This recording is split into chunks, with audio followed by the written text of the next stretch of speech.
When you look at some of the things that you've had to announce in the last quarter, really some of your good work in terms of trading overshadowed by this huge bad loan charge. What will the next quarter bring? How much worse is the economy now? Well, obviously, I need to be careful about what I say about our second quarter. But you know what, Francine, thanks for having me on. You have clearly an extraordinary economic contraction in response to the COVID-19 virus. On the other side, like you'll hear from the Prime Minister this afternoon, to a degree, it's been met by an equally extraordinary move by the fiscal policy by governments from the U.S. to the U.K., but also incredible moves by central banks around the world in terms of accommodative monetary policy. So you've got these two enormous influences hitting each other, and how the economy recovers and the time it takes to recover is something that clearly we're all going to watch, and because this is historic. Vis-a-vis the bank, as you said, in the first quarter, our investment bank had a very strong quarter. And when we looked at the economic horizon out there, we have the ability to take economic forecasts and put them into our models, which measure our risk. And so we took very conservative forecasts in terms of unemployment in the U.S., unemployment in the U.K., the price of oil. We took a very conservative view there, and basically that ended up with an impairment number of £2.1 billion, which, as a percentage of our balance sheet, is a very high number.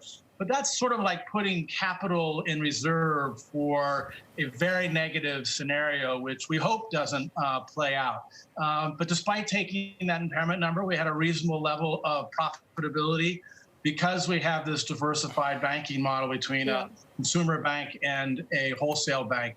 But it is remarkable, I think, the impact of fiscal policy and monetary policy. And overall, I'd say that's really been a benefit to the banking industry. Jess, the Prime Minister Boris Johnson has just stepped out for a speech in Dudley. As the furlough programs comes to an end in the third quarter, do you anticipate, Jess, a spike in bad loans? And what does that mean for Barclays?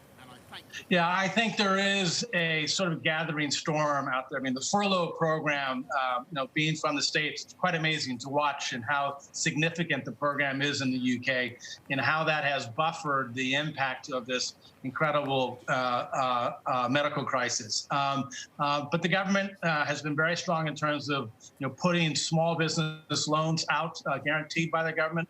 We ourselves have done over 200,000 small business loans in the last couple of weeks, about £6.5 billion, all the way to major commercial paper programs being bought by Her Majesty's Treasuries. And we've done over £10 billion of that type of lending as well. So the reaction has been quite strong. And what that has enabled us to do is stay focused on the financial integrity of Barclays. Barclays, being a very strong, highly capitalized bank, is critical if we're going to play our role in helping the UK and the world recover from this virus. We were fortunate, Francine. We walked in with the highest level of capitalization in the history of Barclays, 13.8% capital to our risk-weighted assets, very liquid. So I think we had the strength of a very strong balance sheet and a profitable underlying business that hopefully we can be a firewall as we try to get through this economic crisis.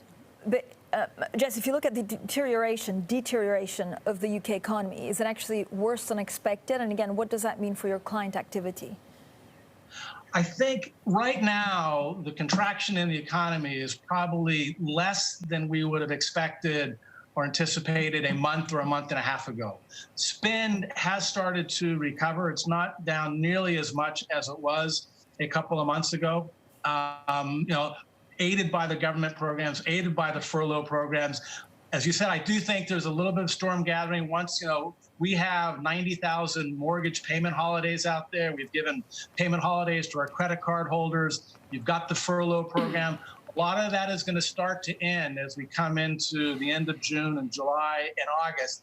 And it will be interesting to see what happens to unemployment at that point in time, what happens with the furlough program. So we're clearly not out of the woods yet, I think we've recovered more right now than we would have thought a little bit ago. But there is that second storm coming in a couple of months, I think.